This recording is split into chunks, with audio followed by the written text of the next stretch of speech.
नमस्कार दोस्तों, मैं संतोष स्वागत करता हूं आपका मेरे चैनल लिटरी माइंड में। दोस्तों, आज की इस वीडियो में हम जानेंगे एपिक थिएटर के बारे में। तो बहुत सारी चीज़ें जानने को है। पहली चीज़ जो हम जानेंगे कि एपिक थिएटर होता क्या है। दूसरी चीज़, एपिक थिएटर ड्रामेटिक थिएटर से किस टाइप से अलग है। तीसरी ये कि जो एरिस्टोटल ने जो फिलोसॉफीज दी थी उससे ये कैसे एपिक थिएटर जो है अलग होता है। ये सारी चीज़ें हम जानेंगे सबसे पहले बर्टोल्ड ब्रेसेट के बारे में कि ये कौन थे और इन्होंने जो है सबसे पहले इस एपिक थिएटर वर्ड का जो है इजाद किया था। ठीक है, जानकारी के लिए मैं बता दूं, अगर आप ये डायरेक्टली वीडियो देख रहे हो तो तब तो कोई बात नहीं, लेकिन अगर आप फर्स्ट पार्ट देख के आए हो जो कि समरी थी, जिसमें मैंने बताया था play the good women of Setzuan, जो कि लिखाई गया था बर्टोल्ड ब्रेसेट के द्वारा, तो उसमें मैंने 3 पार्ट आपको करवा दिया था, अबाउट ऑथर, बैकग्राउंड और समरी एनालिसिस। आज के इस पार्ट में जो है सिर्फ हम एपिक थिएटर के बारे में जानेंगे। तो स्टार्ट करते हैं वीडियो को। और सबसे पहले जो है जानेंगे कि ऑथर के बारे में। ऑथर के बारे में जानना इसलिए इंपॉर्टेंट है ताकि चीजें लिंक होंगी। ठीक है, अब इन्होंने जो है एक लाइन बोली थी, art is not a mirror with which to reflect reality but a hammer with which to shape it, Bertolt Brecht. इन्होंने ये बात बोली थी। अब देखो, इन्होंने कहा कि आर्ट सिर्फ एक आईना नहीं है जो कि समाज को अपनी रियलिटी दिखाएगा, बट कि मतलब लेकिन एक हथौड़ा है जो कि उनको शेप भी देगा। इन्होंने ये बोला था कि आप जो चीज दिखाओगे ना लोगों को, तो उनको सिर्फ ये नहीं लगना चाहिए कि सोसाइटी में तो हो ही रहा है, बल्कि वो चीज उस तरीके से दिखाओ कि उनको वो शेप करे। ठीक है, आप ये दिखा रहे हो कि सोसाइटी में क्राइम बढ़ रहा है, तो सबको पता है क्राइम बढ़ रहा है, बट अगर आप उसे उस टाइप से आर्ट का इस्तेमाल अगर इस टाइप से करते हो दिखाने के लिए कि कैसे सोसाइटी में क्राइम वगैरह रोके जा सकते हैं, तो वो that will be acting as a hammer. इन्होंने यही बात बोली थी। तो इन्होंने बोला था कि आर्ट का इस्तेमाल सिर्फ एज अ मिरर मत करो, एक हथौड़ी की तरह करो। ठीक है, अब आर्ट क्या होता है? आर्ट कुछ भी हो सकता है।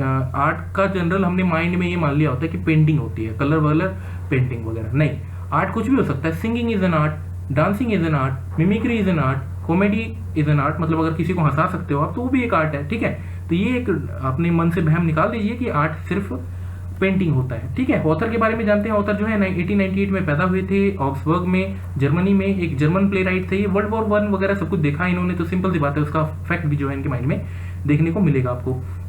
ठीक है, 1933 का टाइम था when the Nazis came to power in Germany, और इसके बाद जो है इनको जो है बाहर निकाल दिया गया। इनकी जो है नाजीज ने जो है इनकी सिटीजनशिप जो है छीन ली जर्मनी से। उसके बाद ये स्टेटलेस हो गए थे। ये चीज समझ आई आपको? 1898 में पैदा हुए थे, उसके बाद वर्ल्ड वॉर 1 वगैरह वगैरह वगैरह। ठीक है, इसके बाद 1941 ब्रेसेट जो है यूएसए आते हैं, फिर 1947 में वापस यूरोप चले जाते हैं। इस टाइप से जो इनका जीवन इधर उधर से चलता है। उसके बाद ये सारी चीजें अपने लाइफ में जो भी इनके बीच में हुआ था, एक बार आप पिक देख लो। ठीक है, एक बार पिक देख लो, आप देख ली, बढ़े आगे। इसके बाद क्या हुआ कि ये एक प्रैक्टिशनर थे। मतलब जब ये वापस आ गए डेनमार्क में, तो ये जो है थिएटर में काम किया करते, तो मतलब अलग अलग फिलोसॉफीज बढ़ाया करते थे कि कैसे और चीज़ों को अच्छा बनाया जा सकता है। एक राइटर भी थे, प्रैक्टिशनर भी थे। तो ये जो है 2-4 मतलब कुछ लोग थे जिनकी विचारों से काफ़ी इफेक्ट हुए। जैसे चाइनीज थिएटर का इन्होंने देखा, कार्ल मार्क्स की थ्योरी से काफ़ी इफेक्ट, मतलब इनको जो है काफ़ी जो है इफेक्ट हुए उनसे। ठीक है, अफेक्टेड हुए, सॉरी। तो turmoil of times with which Brecht lived gave him a strong political voice. अब देखो, समाज में वर्ल्ड वॉर 1 के बाद या वर्ल्ड वॉर 1 के दौरान ही अगर कहूँ तो बहुत सारी चीजें घटित हो रही थी सोसाइटी में।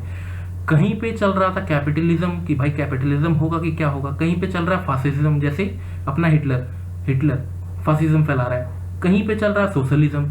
बहुत सारी चीजें इन्होंने देखी, बातें करी, कार्ल मार्क्स की थियरीज पढ़ी इन्होंने, मतलब फिलोसॉफीज पढ़ी वगैरह वगैरह। तो इन सारी चीजों को मिला के उन्होंने सोचा क्यों ना थिएटर का इस्तेमाल, जो थिएटर आजकल सिर्फ लोगों को ये दिखाता है मतलब कि भाई सोसाइटी में क्या चल रहा है, लोगों को एंटरटेन करने के लिए इस्तेमाल किया जा रहा है, क्यों ना मैं इस थिएटर का अपनी पॉलिटिकल वॉइस देने के लिए इस्तेमाल करूं। समझ आ रहा है? जैसे आज की सिंपल से उसमें एग्जांपल में अगर मैं बात करूं तो यूट्यूब का इस्तेमाल होता था पहले जनरली, कोई वीडियो कोई बना रहा है, लेकिन आजकल यूट्यूब का इस्तेमाल इस चीज़ के लिए भी हो रहा है कि आप अपनी पॉलिटिकल फिलोसॉफी जो भी है, जो भी आप जैसा भी सोचते हो किसी पार्टी के बारे में, किसी देश के बारे में, वो आप बता सकते हो। तो इन्होंने सेम सोचा कि कहीं ना कहीं मैं अगर थिएटर का इस्तेमाल करूँ तो अपनी पॉलिटिकल वॉइस देने के लिए, तो लोगों को बदलने के लिए, तो एज अ हथौड़ी की तरह का इस्तेमाल करूँ मैं थिएटर को। ये चीज़ उन्होंने सोची थी।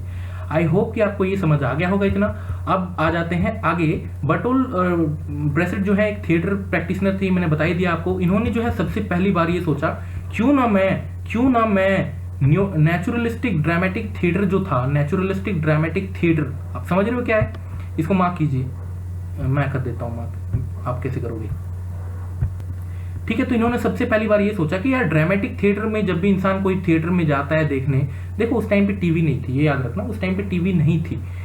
जब भी कोई इंसान जाता है वहां पे देखने, तो वो वहां के लोग, मतलब जो भी स्टेज पे चल रहा होता है उसमें वो घुल मिल जाता है। स्टेज में अगर प्रोटैगनिस्ट के साथ कुछ हुआ, ट्रेजेडी हो गई, रो रहा है कोई कैरेक्टर, तो इंसान भी रोने लगता है, इंसान भी जो है कथारसिस में चला जाता है। इसको बोलते हैं कथारसिस बोलते हैं, मतलब एक वर्गेशन ऑफ फीलिंग्स। ठीक है, अगर कोई रो रहा है स्टेज पे तो आपके अंदर में जो एक रोने की फीलिंग आती है। कई बार मूवीज में ऐसा होता है, आपने देखा होगा कि रोने की फीलिंग आती है मूवी में, अगर कुछ सीन चल रहा है ऐसा तो आपको रोने की जो है फीलिंग आती है। ठीक है, तो इन्होंने बोला क्यों ऐसे क्यों होना चाहिए, लोग तो बिल्कुल ही फिर अपने दिमाग को छोड़ के आते हैं घर, तो क्यों ना मैं एक ऐसी चीज की नई इजाद करूं, एक ऐसी डिस्कवरी करूं जहां पे लोगों को उस टाइम पे भी, भले ही वो थिएटर में बैठे हों अपने एंटरटेनमेंट के लिए बैठे हों, लेकिन उस टाइम पे भी लोगों को सोचने का मौका मिले, एक पॉइंट ऑफ व्यू पता चले, अपने दिमाग को उस टाइम पे भी वो काम पे लगाए रखे, एक ऑब्जेक्टिविटी उनको दिखे उस टाइम पे भी। ये नहीं कि उनको कुछ भी गलत सही दिखाया जा रहा है और वो भावनाओं में बहते चले जा रहे हैं। इन्होंने इसी चीज पे जोर दिया कि कैसे लोगों को बदला जा सकता है। उसके बाद उन्होंने ढूंढ निकाला एक तरीका, जो कि तरीका क्या था, एपिक थिएटर। एपिक थिएटर एक ऐसा तरीका था जहां पे ड्रामेटिक थिएटर की इन चीजों को नकारा जा सकता था, जहां पे आएगा तो सही, ऑडियंस आएंगे तो सही एंटरटेनमेंट के लिए, लेकिन अपने दिमाग का भी इस्तेमाल करेंगे वाइल वॉचिंग दी प्ले। ठीक है, अपने दिमाग को ऐसा नहीं कर देंगे कि सामने कोई रो रहा है तो मैं भी रो दूंगा। मतलब उनके माइंड में ये भरना था कि यार आप लोग आए हो थिएटर में, सिर्फ एक थिएटर क्या प्ले देखने आए हो, कोई रियल लाइफ में इसका कोई कनेक्शन नहीं है। आप देखो, अपने दिमाग को लगाओ, उसके बाद घर जाओ, आपको रोने वोने की कोई जरूरत नहीं है। इन्होंने ये इस चीज का जो है ये चीज जो है कहीं ना कहीं सोची कि मैं डालूं अपने प्ले में डालने की सोची इन्होंने, अपने थिएटर में जो है इस चीज को यूज करने की कोशिश करी। अब आप सोचोगे कि क्यों यूज करी, बहुत ही इसका मैं बढ़िया एग्जांपल दूंगा। देखो, आप एक बात बताओ, जर्मनी में जो लोगों की, यहूदियों की हत्या हो रही थी, किस लिए हो रही थी? क्योंकि लोग आंखें मूंद के जो उनका नेता बोला जा रहा था वही कर रहे थे। अगर जर्मनी के लोगों ने हिटलर के खिलाफ आवाज उठाई होती कि भाई सब इक्वलिटी है, लिबर्टी है, फ्रेटर्निटी है, कानून के सामने सब बराबर हैं, तो यहूदियों के साथ ऐसा बिहेव क्यों कर रहे हो, तो हो सकता है कि हिटलर जो है कभी भी इतनी बड़ी सत्ता में, इतने फासिस्ट पावर के साथ नहीं आता। कहीं ना कहीं लोगों ने भेड़ चाल चली, मैं फिर से रिपीट कर रहा हूं, लोगों ने भेड़ चाल चली, यानी कि लोगों ने उन्हीं की, मतलब जो भी उनका हेड था, उन्हीं की बातों को सुना और उसी को बिना साइंटिफिक तरीके से या फिर बिना लॉजिक लगाए, बिना रीजन लगाए अपने नेता को फॉलो किया, लोगों को मारने लग गए, लोगों वर्ल्ड वॉर हो गया। तो आप समझ रहे हो कि कितनी बेकार चीज है। मतलब इवन दो इंसान सबसे सेंसिबल माना जाता है, but still we did that, और हम वही चीज करते हैं। ब्रेसेट यही कहता है ना कि हम वही चीज करते हैं मूवी देखते टाइम पे, movie in the sense theatre में जाते समय भी। उस टाइम पे मूवीज नहीं थी दोस्तों, थिएटर था, तो उस टाइम पे वो भी यही कह रहा है कि हम, ब्रेसेट कह रहा है क्यों ना लोगों को अभी से चेंज किया जाए, अभी से लोगों को चेंज किया जाए कि आप थिएटर में सिर्फ एंजॉय करने के लिए आए हो, आप देखो, सिर्फ कथारसिस में, भावनाओं में नहीं बहना आपको। क्योंकि अगर आप अभी बह रहे हो तो हो सकता है कोई पॉलिटिकल लीडर आपको बहकावे में ले आए और आप बहक जाओ। तो ये चीज जो है कहीं ना कहीं ब्रेसेट ये चाहता था कि लोगों के माइंड में जो है एक लॉजिक डेवलप हो, रीजन डेवलप हो, वो क्वेश्चन पूछना सीखे, भेड़ चाल ना चले।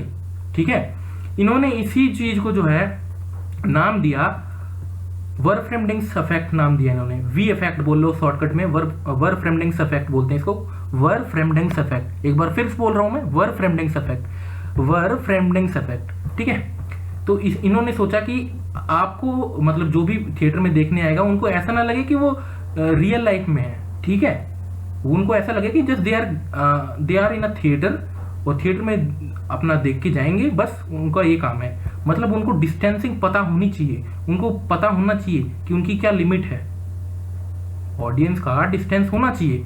उनको ये ना लगे कि यार सच में ये तो रियल लाइफ का सीन चल रहा है मेरे आगे और मैं भी रो दूं, वो रो रहा है मैं भी रो दूं। तो ये इफेक्ट पैदा करने की कोशिश करी ये अपने ब्रेसेट ने। कौन सा effect? Verfremdungs effect, V effect shortcut में बोलते हैं। अब मैंने आपको कहा था कि ड्रामेटिक थिएटर और एपिक थिएटर में क्या डिफरेंस है, तो अपने ब्रेसेट ने जो है एपिक थिएटर की खोज करी थी। अब मैंने आपको बता दिया ड्रामेटिक थिएटर में क्या होता है। ड्रामेटिक थिएटर में जो है इंसान जो सोचता है, मतलब अगर थिएटर में कोई रो रहा है तो वो भी रोने लगता है, तो एक कथारसिस डेवलप करता है कौन, ड्रामेटिक थिएटर। लेकिन अपने ब्रेसेट जी की बात करें, उन्होंने बोला कि भाई वर्फ्रेमडिंग्स इफेक्ट मैं लाऊंगा, जिसमें जो इंसान जो थिएटर पे आया है, जो भी इंजॉय करने देखने आया है, जो भी प्ले चलेगा आगे उसको देखेगा तो अपना रीजन लॉजिक लेके बैठेगा, इस्तेमाल करता रहेगा बीचों बीच में। वो ये नहीं कि कोई रो रहा है तो मैं भी रो दूंगा, भाई क्यों रो, ठीक है, इन्होंने ये बोला। और इसी को जो है इन्होंने बोला था एपिक थिएटर। तो एपिक थिएटर में आपको वी इफेक्ट देखने को मिलेगा ही मिलेगा, ये चीज आप अपने माइंड में बिठा लो, आपको वर्फ्रेमडिंग्स इफेक्ट देखने को मिलेगा एपिक थिएटर में। पहली चीज clear, epic theatre dramatic theatre क्या है। दूसरी चीज मैं बता रहा था आपको कि इन दोनों में डिफरेंस क्या है, वो भी मैंने बता ही दिया। अभी और डिफरेंसेस आएंगे सामने, ठीक है, अभी तो बस एक बताया था, अभी और डिफरेंसेस आएंगे, आगे बने रहिए। तीसरी चीज, अब एरिस्टोटल की उससे कैसे ये डिफरेंस है, तो सिंपल सी बात है, एरिस्टोटल कहता था कि भाई आपका जो है आप ज्यादा फोकस करो प्लॉट पे, आप फोकस कम करो अपने प्रोटैगनिस्ट पे, आप जो है कथारसिस पे फोकस करो कि लोगों को कुछ सिखा के जानी चाहिए वो प्ले, ठीक है। सेम अपना ब्रेसेट भी कहता है लोगों को सिखा के तो जाना चाहिए। इन्होंने मना नहीं किया कि लोग सीख के नहीं जाएंगे, कह रहे हैं कि मेरे वाले में तो और ज्यादा सीख के जाएंगे, क्योंकि लोग अपना रीजन भिड़ाएंगे साथ के साथ। कहीं ना कहीं ब्रेसेट जो है अपनी एक पॉलिटिकल आवाज भी देना चाहते थे लोगों को कि लोगों जागो तुम लोग, ठीक है, आप वर्ल्ड वॉर 1 वगैरह देख लिया आपने, अब तो जागो, अब जागो, अपना पॉलिटिकल रीजन, अपना पॉलिटिकल वॉइस उठाने की कोशिश करो, नहीं तो समाज ऐसे ही दबाता चला जाएगा आपको, ठीक है। एक ये भी वॉइस देना चाहते थे, कौन, अपने ब्रेसेट, ठीक है। तो इन्होंने इसलिए जो है एपिक थिएटर का जो है इस्तेमाल किया, अपने पॉलिटिकल व्यूज को भी जो है, लोगों के पॉलिटिकल व्यूज को जगाने में भी जो है काफी हेल्प मिले, ताकि इसलिए इन्होंने जो है एपिक थिएटर का जो है इस्तेमाल किया था। इसके अलावा ये मैंने बताया कि एरिस्टोटल के उससे कैसे डिफरेंस है, तो एरिस्टोटल जो है कैथारसिस की बात करता है और ये कहता है कि नहीं, नॉट रियल लाइफ, ठीक है। तो एक डिफरेंस ये है।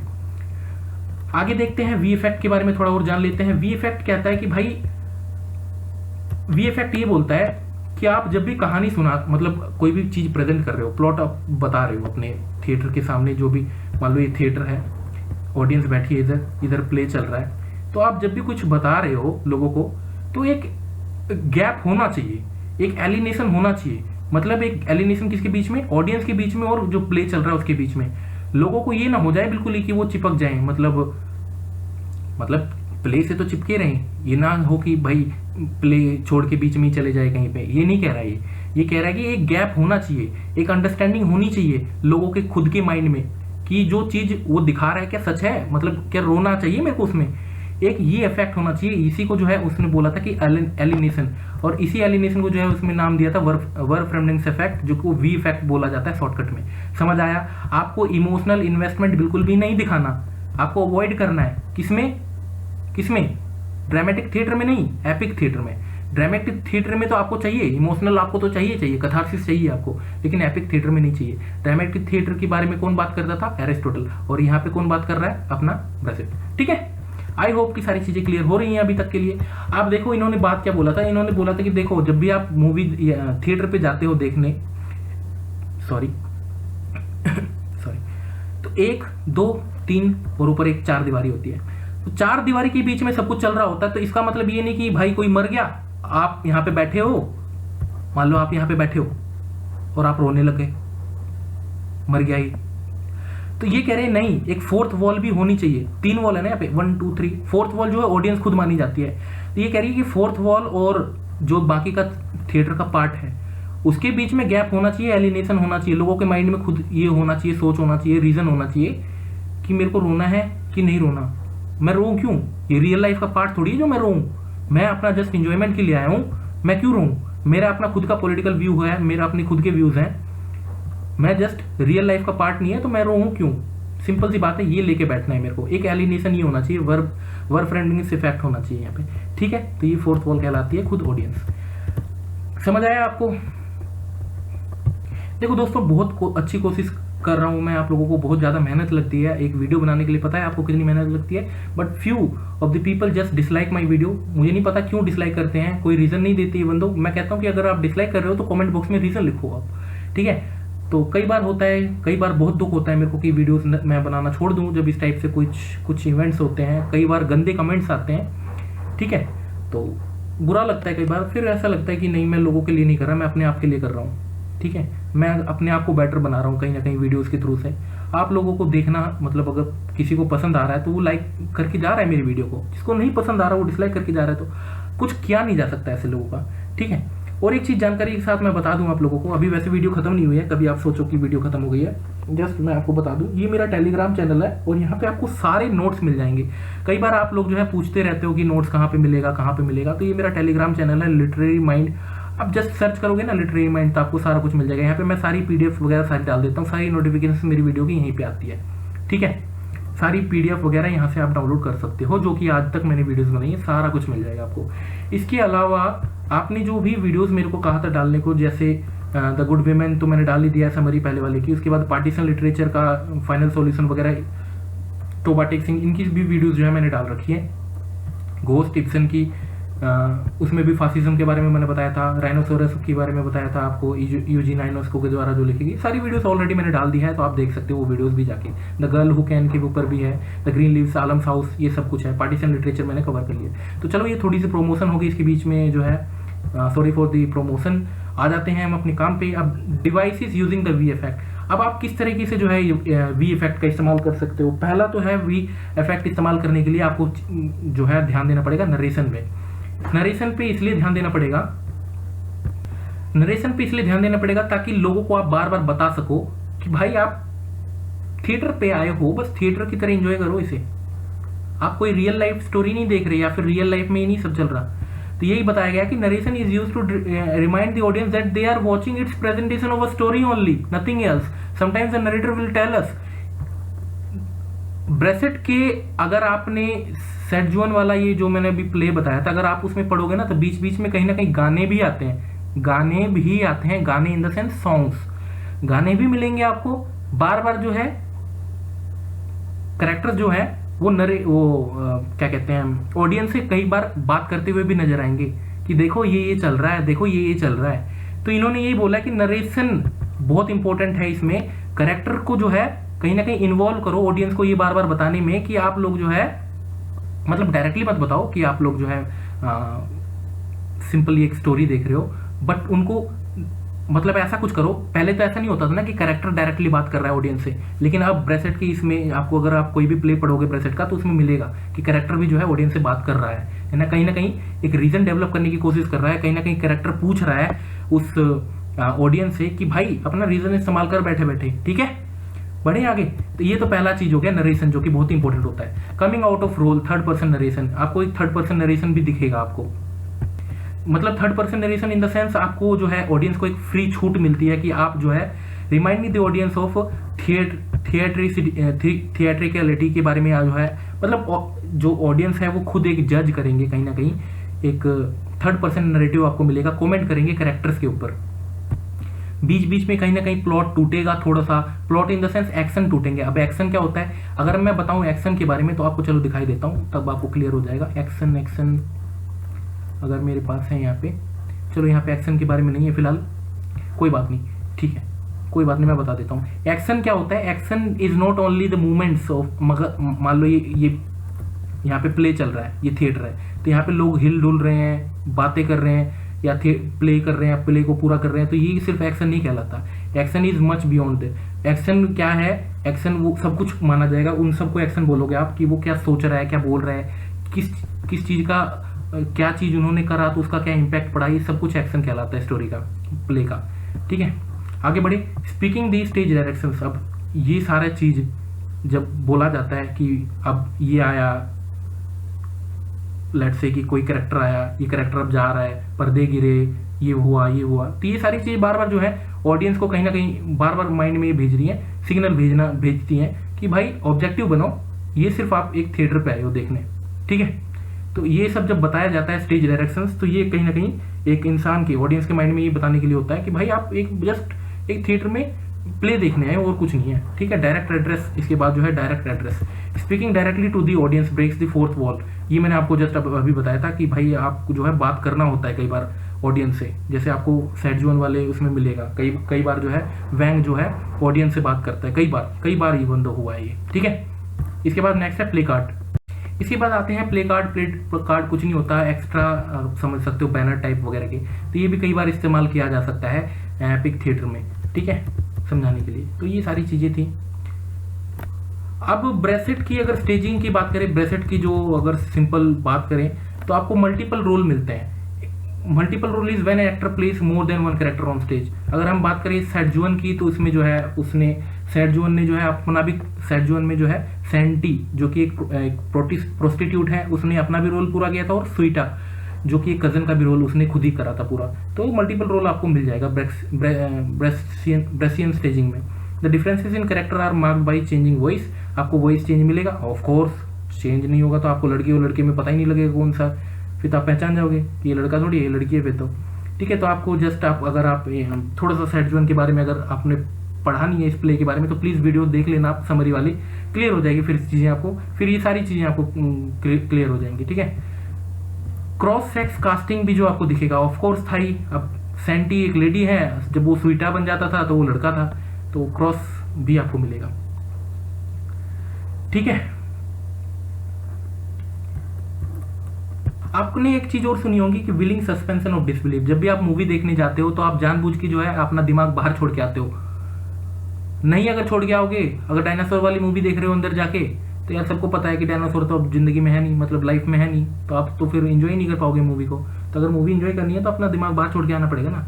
तो ये चीज भी बताई गई थी। तो लेकिन अगर यहाँ पे हम बात करें, sex casting is also possible in epic theatre as we do not need to suspend our disbelief. यहाँ पे जो है हमें अपने डिसबिलीफ को जो है सस्पेंड करने की नीड भी नहीं पड़ती अगर हम बात करें ब्रेसियन स्टेजिंग के बारे में। तो इसके अलावा जो है मल्टीपल रोलिंग के अलावा अगर ब्रेसियन की स्टेजिंग के बारे में बात करें, जो इन्होंने खुद की अपनी अपनी फिलोसॉफी जो भी दी थी इन्होंने, ब्रेसियन ने, तो इसके अलावा मल्टीपल रोल के अलावा स्प्लिट रोल मिलेगा। मतलब एक एक्ट में आपको दिखेगा, फिर दूसरे एक्ट में वो नहीं होगा, फिर किसी एक्ट में वो अलग होगा, मतलब अलग अलग जगह पे अलग अलग उसमें सीन में जो है अलग अलग, मतलब सीन में आपको दिखेगा वो कैरेक्टर, सीन टू सीन आपको दिखेगा वो। तो स्प्लिट रोल बोलते हैं इसे कई बार। For instance the actor playing the main character might rotate from scene to scene. कभी मिलेगा, कभी नहीं मिलेगा, कभी दूसरे वाले इसमें सीन में मिल जाएगा। तो स्प्लिट रोल भी जो है देखा जा सकता है, और ये होता भी है। इवन दो अगर उस टाइम की बात करें जब ये वगैरह वगैरह प्ले वगैरह होते थे, तो मिनिमल सेट कॉस्ट्यूम वगैरह जो है, set costume or props are kept, simple रखे जाते थे कॉस्ट्यूम वगैरह। कॉस्ट्यूम जो है राइट तरीके से जो फिट बैठे थिएटर के सेंस में, उस टाइप के थिएटर मतलब रखे जाते थे। ये आप एक्स्ट्रा पढ़ लेना, ये सारी चीज़ें एक्स्ट्रा है। Symbolic props often one item can be used in variety of ways. A suitcase might become a desk. ये वही कह रहा है कि भाई मतलब, और अ कार डोर और अ बॉम्ब, मतलब ये दिखा रहा है कि मतलब अगर आप जैसे अगर प्ले चल रहा है, प्ले के बीच में अगर कोई चीज़ जो है सूटकेस है, तो उसे एक डेस्क की तरह भी इस्तेमाल किया जा सकता है। तो ये सारी चीज़ जो है ब्रेसियन ड्रामा के बारे में बताया गया कि ये सारी चीज़ जो है ब्रेसियन ने जो है इस्तेमाल की थी। लाइटिंग के बारे में जो है बताया फिर लाइटिंग के बारे में, ठीक है। तो ये पढ़ लेना, इतना कुछ नहीं है। मैं जस्ट ये PDF आपको मिल जाएगी टेलीग्राम चैनल पे। मैं जो मेन चीज़ बताने वाला हूँ वो है ये, आ जाओ। और भी जो है ब्रेसियन डिवाइसेस जो हैं, ब्रेसियन की अगर मैं बात करें तो उन्होंने अपने एपिक थिएटर में और क्या क्या चीज़ें जो है इस्तेमाल की है। सॉन्ग एंड डांस तो आपको पता ही होगा। सॉन्ग एंड डांस आपको, अगर आपने ये वाला प्ले पढ़ा होगा द गुड विमेन ऑफ सेडजुअन, तो उसमें आपको बहुत सारे बीच में सॉन्ग्स आपको मिलेंगे, ठीक है। तो सॉन्ग और डांस जो है ये तो होना ही चाहिए। तो देखो इन्होंने जो है काफ़ी इफेक्ट किया है आज की जो आप मूवीज़ वगैरह देखते हो ना, तो इसको काफ़ी इफेक्ट किया है। बॉलीवुड की मूवीज़ देख लो आप, सॉन्ग्स तो आपको मिलेंगे, मिलते हैं नहीं, ठीक है। तो ये भी चीज़ है। इसके बाद आपको जो है और एक फीचर मिलेगा मॉन्टेज का। मॉन्टेज क्या होता है? It's no accident that montage is a term that we would more readily associate with cinema. आज के सिनेमा के टाइम पे हम इसको ज़्यादा अच्छे से रिलेट कर पाएंगे। अगर पिछले मतलब थिएटर में थोड़ा मुश्किल हो जाता है समझना, क्योंकि वहाँ पे फिर बताना पड़ता है कि भाई ये सीन के बाद ये सीन है, अब पेड़ पौधे हैं, ये है वो है। अगर आपने कभी पढ़ा होगा, बुक पढ़ी होगी, तो आपको समझना पड़ता है, पहले आपको सीन समझना पड़ता है कि पार्क का सीन है कि भाई कहाँ का सीन है, मूनलाइट का सीन है, पेरिस का सीन है, पाकिस्तान का सीन है, इंडिया का सीन है, कहाँ का सीन है, पहले पता होना चाहिए। शाम का है, दिन का है, दोपहर का है। लेकिन अगर ये मूवीज़ की, अगर आज की मूवीज़ की बात करूँ तो आप बहुत जल्दी समझ जाओगे। आपने देखा होगा कि अगर मान लो लेट से यहाँ पे वेलकम मूवी चल रही है, तो यहाँ पे कई अनिल कपूर का कुछ चल रहा है, कई बार साइड में जो है कभी किसी और का दिखाते हैं कि साइड में ये चल रहा है। एक ही टाइम पे स्प्लिट चीज़ें दिखा रहे हैं, मतलब यहाँ पे भी कुछ चल रहा है, यहाँ पे भी कुछ चल रहा है। तो इसी को मॉन्टेज बोलते हैं। तो मूवीज के थ्रू से आपको ये समझना बहुत ही ईजी हो जाता है, ठीक है। मान लेते हैं कोई क्राइम हुआ है यहाँ पे, तो पुलिस अपना काम कर रही है, उसको भी दिखा रहा है मूवी में कि पुलिस अभी जो है इन्वेस्टिगेशन चल रही है और यहाँ से क्राइम करके जो है इंसान भाग गया है, इधर से दूसरे सीन में दिखा दिया हमें थोड़ी देर बाद, लेकिन हुई दोनों एक ही टाइम पे हुई है। हमारे माइंड को हमें ये पता है कि एक ही टाइम पे हुई है दोनों चीज़ें, तो इसी को बोलते हैं मॉन्टेज, ठीक है। तो इसको जो है बहुत ही बढ़िया तरीके से जो है इस्तेमाल किया था अपनी ब्रेसेट ने। इनको ये चीज़ मिली थी, ये बोरो किया था इन्होंने साइलेंट मूवीज से, ठीक है। और ये जो है सीरीज ऑफ शॉर्ट्स, अगर मैंने आपको बताया था थोड़ी देर पहले कि उस टाइम पे मूवीज नहीं थी, लेकिन 1925 के आसपास की अब बात कर रहा हूँ, अब मूवीज वगैरह आ चुकी हैं, ठीक है ना। तो कहीं ना कहीं उन चीज़ों ने भी जो है इनको काफ़ी हेल्प किया था, इनको ब्रेसेट को। 1800 अगर कुछ की बात करूँ, उधर की बात करूँ, 19 उधर की, तो उधर मूवीज नहीं आई थी, ठीक है, ये याद रखना। आज के टाइम पे तो ये काफ़ी आसान हो जाता है मोन्टेज समझना, मैंने मोन्टेज आपको बता दिया। तो montage is a series of short self contained scenes grouped immediately after each other whose juxtaposition or contrasts highlight the important issues with absolute clarity। Simple सी बात है, जैसे मैंने अभी बताया कि यहाँ पे पुलिस अपना काम कर रही है, यहाँ पे जो है लुटेरे अपना काम कर रहे हैं, लेकिन दोनों एक ही टाइम पे चल रहा है। थोड़ी देर बाद पुलिस जाएगी, फिर सीसीटीवी वगैरह खंगाल लेगी मान लो, तो दोनों एक ही टाइम पे चल रहा है, सेल्फ कंटेन्ड है, इसका अपना अलग पर्पज़ है, इसका अपना अलग पर्पज़ है, दोनों अपना अलग अलग पर्पज़ लेके चल रहे हैं, दोनों ही इमीडिएट टाइम पे हो रहे हैं, दोनों एक दूसरे की लेकिन जक्स्टा पोजीशन है। पुलिस अपना यहाँ पे काम कर रही थी, ये लुटेरे अपना काम कर रहे थे, लेकिन पुलिस का काम है पकड़ना, तो वो पीछे का खंगाल लेगी। जब हम पुलिस थाने में थे तब ये लोग क्या कर रहे थे, तो सीसीटीवी हो सकता है देखे। तो यही चीज़ें इन्होंने बताया था। This idea of separate scene allows for focus on minute details. तो छोटी छोटी चीज़ों को भी जो है हम पकड़ सकते हैं इस टाइप से, इस चीज़ का अगर इस्तेमाल करें हम अपने किसमें क्या बोलते हैं इसे, ड्रामा में, अपने प्ले में, ठीक है। तो ये सारी चीज़ें बताई थी इन्होंने। इसके बाद जो है स्पास, लिटरेरी ट्रांसलेट। अगर स्पास के बारे में बात करें तो ये होता है एक्चुअली फन। तो ब्रेसेट ये चाहता था कि उसकी ऑडियंस जो है जब भी थिएटर में आए तो वो सोचे, वो बिल्कुल मुंह ऐसे ना बैठ जाए, गधों की तरह ना बैठ जाए, अपना दिमाग बिल्कुल बाहर ना छोड़ के आ जाए। देखो, कोई बात करता है कि अपना दिमाग बाहर छोड़ गया हो तब मूवी एंजॉय कर पाओगे, कोई कह रहा है कि नहीं अपना दिमाग साथ में लेके बैठो, ठीक है। तो अलग अलग लोग, अलग अलग विचारधारा, भाई जैसे भी आप समझ सकते हो। He realize that while we are laughing we are also thinking. हम अगर लाफ कर रहे हैं तो हमें वो चीज़ समझ आई होगी, तभी तो हम सब हंस रहे हैं। बिना समझे किसी चीज़ को आप हंस लोगे तो हमेशा जो है आपने ब्रेसेट ने जो है इस चीज़ पे ज़्यादा ध्यान दिया कि अगर मैं लोगों को हंसा पाऊँ ना, तो वो बेटर तरीका होगा लोगों को कुछ और समझाने का। इन्होंने थिएटर का हमेशा इस चीज़ के लिए इस्तेमाल किया कि मैं कैसे लोगों को जो है बेटर बना सकूँ, अपनी सोसाइटी को बेटर बना सकूँ। क्योंकि आपको मैंने जस्ट पहले ही बताया था, आर्ट को एक हथौड़े की तरह इस्तेमाल किया था इन्होंने। लोगों को सोचने पे मजबूर करो, लोगों के माइंड को, रीजनिंग पावर को डेवलप करो। तो इन्होंने ये बोला कि अगर हंसते हैं ना कोई, तो सिंपल सी बात है उस टाइम पे उसने सोचा होगा दिमाग में, तभी तो जाके हंसा है। तो उन्होंने कहीं ना कहीं इस चीज़ को भी जो है, स्पास बोलो, इस चीज़ को भी जो है इस्तेमाल करने की कोशिश करी अपने थिएट्रिकल डिवाइस में, ठीक है। तो इसका जो है इन्होंने सोचा कि स्पास का अगर इस्तेमाल करता हूँ तो ये ब्रेक टेंशन को जो है ब्रेक करने में बहुत हेल्प मिलेगी। इंसान जो है अच्छे से देखेगा मूवीज़ वगैरह जो भी देखने आया वो वहाँ पे थिएटर में। इसके अलावा क्या होगा, एक माइंड में रीजनिंग पावर डेवलप होगी, सोच पाएगा, ठीक है, ये सारी चीज़ें। अब यहाँ पे इन्होंने एक चीज़ और बोली है कि भाई अगर कोई बहुत ही सीरियस चीज़ दिखानी है, मान लो किसी की डेथ हो गई है, डेथ को भी अगर गाने की फॉर्म में थोड़ा सा दिखा दिया जाए तो हो सकता है कि जो वहाँ पे दर्शक देखने आया है थोड़ा सा माइंड में जो है इसके प्रेशर कम पड़े, थोड़ा सा कम प्रेशर पड़ेगा। इन्होंने इसी चीज़ पे जो है जो ज़्यादा जोर दिया। तो आपको लग सकता है कि ये कैसी लीनेस है, रोने वाली चीज़ को भी जो है गाने की फॉर्म में बता दो। तो इन्होंने इस चीज़ को इस्तेमाल किया है, effect but often make stronger social comment in the way that it is use in the treatment of a serious subject. मतलब सीरियस सब्जेक्ट को भी थोड़ा सा जो है लेनेंट बनाने के लिए कोशिश की जा सकती है, अगर आप थोड़ा सा जो है इस्तेमाल करते हो आप कॉमिक सॉन्ग का या फिर किसी और चीज़ का, इट माइट बी यूज, ठीक है। इसके अलावा होता है गेस्टर्स, अनदर ब्रेक्सियन टेक्निक जो कि इस्तेमाल की जाती है ब्रेक्सियन इसमें ड्रामा में। तो इसमें जो है गेस्चर बहुत ही इंपॉर्टेंट रोल प्ले करता है कि आप कैसे जो है गेस्चर्स क्या है आपका। जैसे आपने देखा होगा, चार्ली चैपलिन का देखा होगा, तो आप उसके गेस्चर को देख के भी हंस सकते हो। डेफिनेटली जरूरी नहीं है उसको बोलना कि वो बोलेगा तभी कोई चीज़। इवन तो ये बंदा उससे भी अफेक्टेड था, याद रखना, हाँ ये उससे भी मिला था, किससे, चार्ली चैपलिन से, उससे भी अफेक्टेड था ये, ठीक है। उसकी भी इन्होंने काफ़ी सराहना करी। तो एक गेस्चर जो है बहुत इंपॉर्टेंट रोल प्ले करता है, इन्होंने ये बोला, ठीक है, बहुत ज़्यादा इंपॉर्टेंट रोल प्ले करता है। इसके बाद एपिक थिएटर के बारे में मैंने आपको सब कुछ बता ही दिया, फिर से एक बार रिकॉल करवा देता हूं मैं। एपिक थिएटर में अगर आप एपिक थिएटर में बात करो तो ऑब्जेक्टिविटी की बात होती है यहाँ पे, कि आप अपना दिमाग लेके बैठो साथ में, ये नहीं कि आपको कोई भी कुछ भी पढ़ा के चला जाए आप मान जाओ, ठीक है, इन्होंने ये बात बोली। एपिक थिएटर में जो है एपिक ये ऑब्जेक्टिविटी की बात होती है, और ड्रामेटिक थिएटर में जो है कथारसिस की बात होती है। आप वहाँ पे अगर कोई रो रहा है तो आपको रोना पड़ता है, क्योंकि आपके माइंड में वो चीज़ चली जाती है, इमोशनली ज़्यादा हो जाते हो ड्रामेटिक थिएटर की अगर बात करें, ठीक है। सीन्स जो हैं, हाँ, और डिफरेंशिएशन अगर बात करें तो सीन्स आर एपिसोडिक। अगर हम बात करें एपिक थिएटर की बारे में बात करें तो सीन्स जो है एपिसोडिक वाले होते हैं। जैसे अगर आपने सेडजुअन वाला पढ़ा हो, द गुड वुमेन ऑफ सेडजुअन, तो एपिसोड है उसमें कि एक सीन में थोड़ा बता रखा है, फिर नेक्स्ट सीन में जो है कुछ और सीन बता रखा होता है। लेकिन अगर एक ड्रामेटिक थिएटर के ड्रामा के बारे में बात करें तो लीनियर नैरेटिव होता है भाई, स्टोरी बिल्कुल मक्खन जैसी चलती रहती है आगे, ठीक है, कहीं पे फ्रैक्चर नहीं होता। लेकिन एपिक थिएटर में जो है नैरेटिव जो है फ्रैक्चर्ड होता है, कभी किसी और टाइम उसकी बात करेंगे, कभी किसी और चीज़ के बारे में। फॉर एग्जाम्पल, कभी वैंग जो है भगवान से बात करता है, तो कभी senti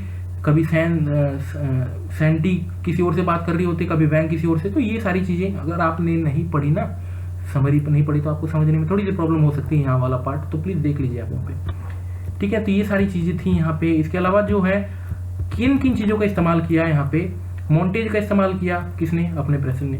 techniques to be break down to the fourth wall वही अपने उनको लोगों को भी इस्तेमाल करो, रीजनिंग पावर, नरेटर का इस्तेमाल, म्यूजिक का इस्तेमाल, टेक्नोलॉजी का इस्तेमाल, लाइटिंग वगैरह के लिए मैंने बताया था। जैसे use of signs in the if the actor starts each scene with a placard, अगर आप कोई साइन वगैरह यूज करते हो, प्ले कार्ड वगैरह, तो भी अच्छा जो है इम्पैक्ट पड़ सकता है अपनी स्टोरी को समझाने के लिए। अपना जो मैसेज देना चाहते हो बढ़िया से मैसेज जो है जाएगा उन लोगों के बीच में। तो ये सारी चीज़ें जो हैं इन्होंने अपनी ब्रेक्सियन ड्रामा में आपको देखने को मिलेंगी।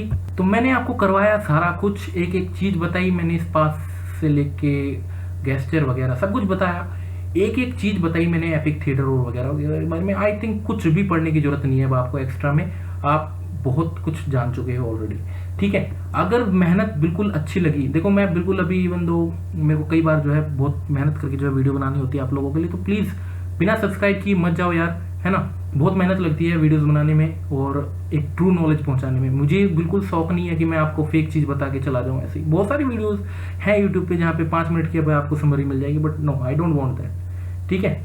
मुझे नहीं चाहिए ऐसा, मुझे ट्रू नॉलेज देनी है आप लोगों को, क्योंकि ट्रू नॉलेज आज मैं आप लोगों को दूंगा तो हो सकता है मेरी नॉलेज बढ़े, ठीक है। बाकी अपने दोस्तों तक शेयर कीजिए, और वीडियो प्लीज़ अच्छी लगी तो लाइक कीजिएगा, डिसलाइक मत कीजिएगा, डिसलाइक करने का रीज़न बता दीजिएगा अगर डिसलाइक करने का मन हो तो, ठीक है। टेलीग्राम पे लिंक आप डाउनलोड कर लीजिएगा वगैरह वगैरह वगैरह। इंस्टाग्राम पे फॉलो करने के लिए संतोष लिटरेरी माइंड सर्च कर लेना, संतोष अंडरस्कोर और इसके बाद लिटरेरी माइंड। व्हाट्सएप पे 8383018454, this is my WhatsApp number. Any doubt you can call me, call नहीं तो व्हाट्सएप सही, कॉल नहीं लग सकता इसमें, हो सकता है तो व्हाट्सएप कर सकते हो 8383018454, this is my WhatsApp number, right.